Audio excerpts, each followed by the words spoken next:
Alright, so now it's time to see all the theory in action. And for that we have a nice website which is OAuth.com playground. And this website is from the team at Okta. It's a very nice website where you can see the flow of data in OAuth in action. Now to begin with, we first need to register a client, an existing client. So that will act like a user which is already registered on, let's say, Google or Facebook or Microsoft or GitHub. So all we need to do is click on register a client and everything will be done automatically. They don't need our actual email address or any of our personal data. So just click on this and click register. And here we have our registration data. So I'm going to copy everything and I'm going to paste that into a notepad file and keep it for future use, because we are going to be needing the login user ID and the password. All right, so let's keep it safe. And now we can click on continue. So first, keeping it sequential, let's click on authorization code. And here we go. So here we see before authorization begins, it will first generate a random string to use for the state parameter.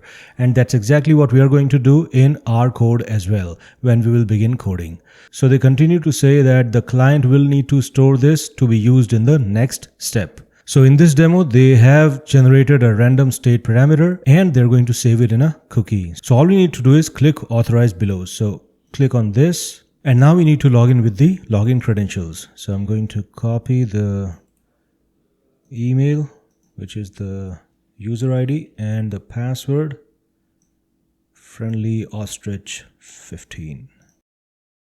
Login. And now this is like the Google prompt. Google asks us if we would like to share the photos or our profile data with the application. So here they are asking our consent if the application is allowed to access our photos. So let's approve this and keep looking at the URL. So here we have the state.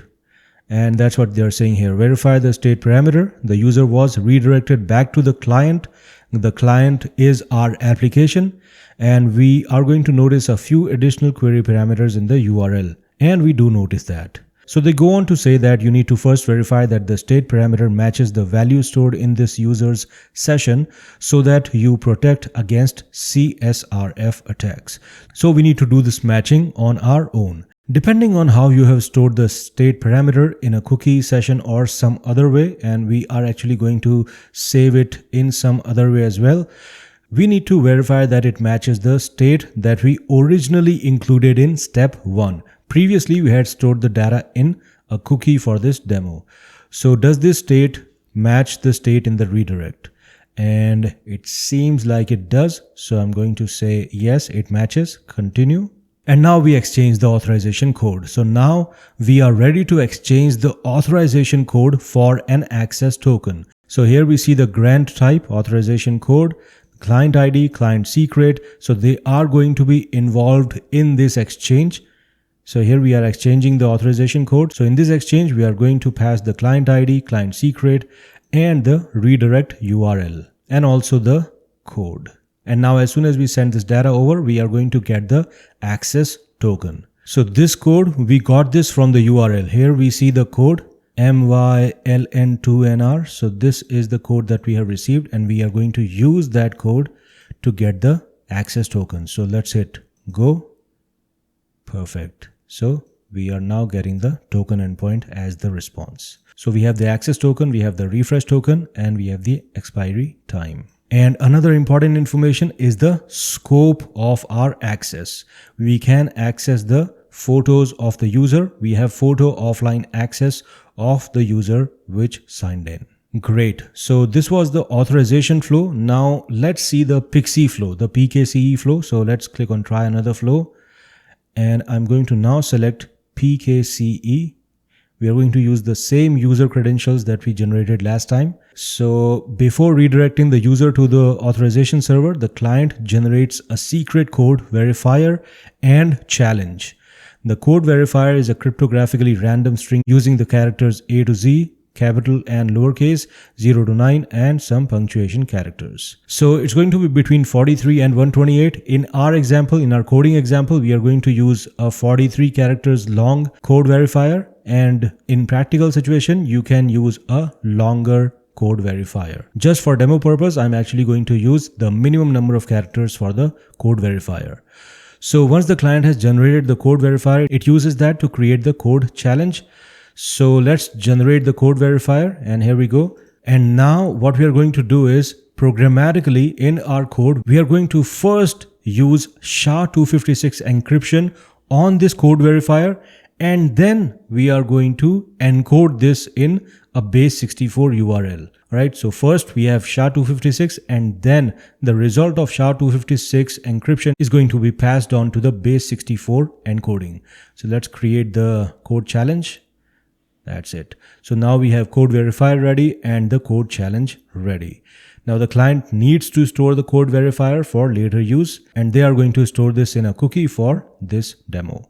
So let's hit continue, and here we go. Now we have built the authorization URL. The URL includes the client ID, the redirect URL, the scope, state, code challenge, and code challenge method, which is S256. So here they have written that they have generated a random state parameter, and here's the state parameter among other things. So now let's click on authorize, and now we need to log in again.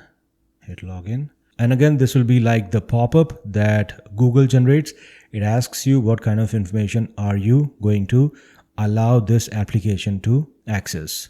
So I'm going to allow it to access my photos, approve, and here we go. So now we have the state parameter in the address bar along with the code. So 8RZP, so this is what we have here, and the code is YBEDQE, so they're both correct. So the state 8RZP does match, so it matches. Continue. And now we are ready to exchange the authorization code, which is this YBEDQE. So here we are going to send a post request, and this is going to include again client ID, secret, redirect URL, and the code verifier. Alright, so they are also saying the same thing. Remember code verifier. Now you need to send that along with the token request.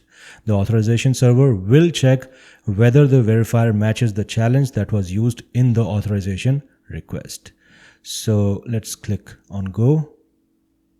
And here we go. Now we have the access token, refresh token, and the expiry time along with the scope. Now let's click on try another flow and see another option here. We see implicit. Now implicit flow is what we don't use. In implicit, the token appears directly in the URL, which is a major security risk compared to the back channel exchange that we just did using PKCE. Alright, so PKCE offers us a more secure way of exchanging data, but implicit is not secure.